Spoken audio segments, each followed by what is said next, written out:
Have you ever felt like a traveler dying of thirst in the middle of a saltwater ocean? The more you drink, the thirstier you become. The more you seek pleasure, the emptier you feel. There's an ancient story about a master blacksmith in the East. He spent his entire life forging the sharpest blades under heaven. But after decades, he suddenly realized he could no longer feel the sharpness of the edge when he touched it. His hands had become too calloused from fire and iron, and his soul had worn thin from the deafening strike of the hammer every single day. We, the people of the 21st century, are exactly like that blacksmith. We touch our screens thousands of times a day, yet our hearts no longer stir at the sight of a sunset. We scroll through tens of thousands of pieces of information, yet our brains retain not a single profound thought. We are surrounded by a white noise of artificial excitement, leaving the taste buds of our soul paralyzed. Today, I invite you to set down the hammer, turn off that blue light, and join me on a journey the world out there calls a dopamine detox, but here we call it the journey back to the original self. Dopamine. Originally a magnificent neurotransmitter that gave our ancestors the drive to hunt, gather, and survive. But in the modern world, it has been forged into an invisible shackle. Push notifications, seconds-long videos, meaningless likes, these are low-dose opiates, keeping us in a perpetual state of waiting for something to happen that never truly arrives. Stoicism has a concept called ataraxia, a state of absolute tranquility, a soul undisturbed by the storms of emotion and desire. The detox or purification we are about to discuss is not a punishment or mortification of the flesh. Do not view it as a dry withdrawal. View it as a cleansing ritual. This is the moment you reclaim ownership of the home of your mind, which has been occupied far too long by uninvited guests named distractions. We do not detox to work more. We detox to realize we are truly living. Part 1. The Sweet Traps. Take a look at your morning. What is the very first thing you do when you open your eyes? Is it reaching for your phone? In that exact moment, you have thrown open the doors for the entire world to flood into your quiet bedroom. You absorb news of wars, the successes of strangers, clothes you don't need, and anxieties that aren't even yours. That is the moment your brain receives its first hit of dopamine. Is there anything new? And the answer is always yes, but it is never enough. App designers in Silicon Valley understand this psychology perfectly. They have created bottomless bowls. You scroll, and the content just keeps appearing. It's like eating a dish packed with chemical flavorings but zero nutrients. You feel a fake sense of fullness while your cells are withering away from hunger. The philosopher Seneca once said, "It is not the man who has too little, but the man who craves more who is poor." When we depend on dopamine from a screen, we are the poorest people of all. We lose the ability to enjoy a hot cup of tea without needing to photograph it. We lose the ability to listen to a friend without glancing at our phone. But do you know what the scariest part is? It isn't our addiction to the excitement. It's what we are trying to run away from behind that excitement. Can you guess what it is? Part 2. The space between the notes. The thing we fear most is boredom. In the modern world, boredom is treated as an enemy, a void that must be filled immediately.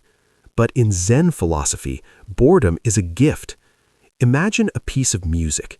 If the notes played continuously without pause, it would become a chaotic and painful noise. The beauty of music lies not just in the C or the D note, but in the silence between them. It is that very silence that creates rhythm.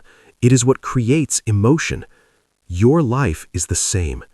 When you perform a dopamine detox, you are choosing to face boredom. You sit still for 10 minutes doing nothing, At this moment, your ego will scream.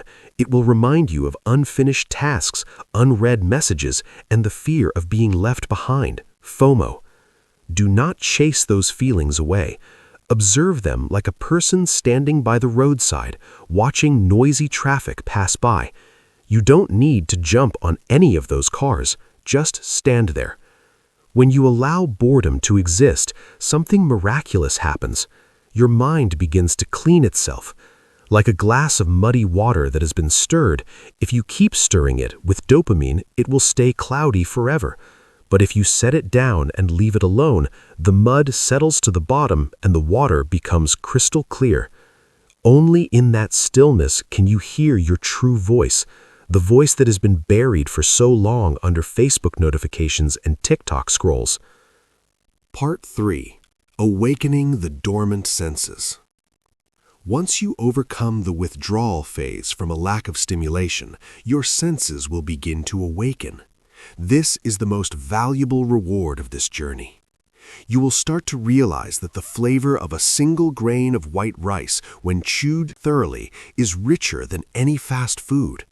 You will see that the green of leaves after the rain holds dozens of different shades you never noticed before. You will feel the cool air entering your lungs and the warmth exiting your nostrils. This is exactly what the Stoics call finding eternity in the simple things. We do not need to travel to the ends of the earth to find happiness. Happiness lies in the ability to perceive reality. Dopamine detox helps us lower the stimulation threshold. When this threshold drops, even the tiniest joys can light up your entire day.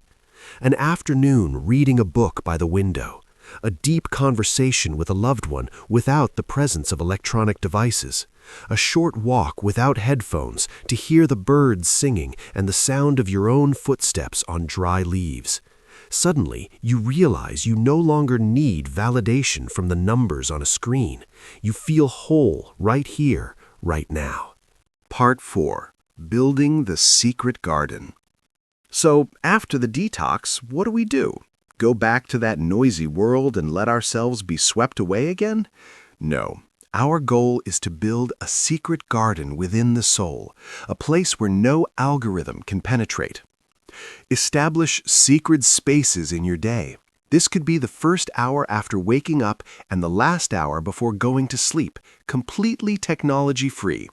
Treat your phone as a tool, like a hammer or a knife. You pick it up only when you have a specific task to do, then you put it down.